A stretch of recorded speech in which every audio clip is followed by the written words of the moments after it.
આ અન્યાય છે.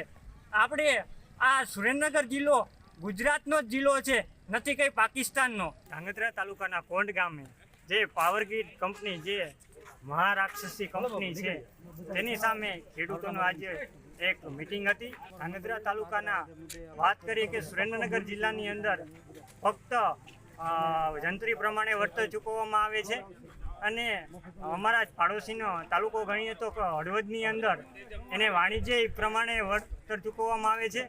અને સાપકડાની વાત કરીએ તો એની ફક્ત 18 રૂપિયા જંત્રી છે, અને એને 979 રૂપિયા ચૂકવવામાં આવે છે. અને કોંઢની 79 રૂપિયા જંત્રી છે, તો એને 382 રૂપિયા ચૂકવવામાં આવે છે.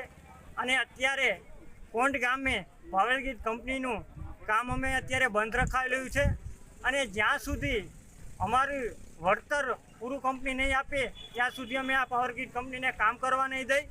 અને આ વહેલામાં વહેલી તકે અમે મીડિયાના માધ્યમથી સરકારને કહેવા માગીએ છીએ કે કલેક્ટર અને ખરેખર તપાસ કરવામાં આવે કે અત્યારે આ ઈડીની તપાસ ચાલુ છે, તો આ જે લાઇનનો ઓર્ડર કરવામાં આવ્યો છે કલેક્ટરશ્રી દ્વારા, ક્યાંક અમને ખેડૂતોને એવું લાગે છે કે આ ફાઇલ ખોલવામાં આવે ઈડી દ્વારા તો આમાં પણ ઘણું મોટું કૌભાંડ નીકળી શકે છે.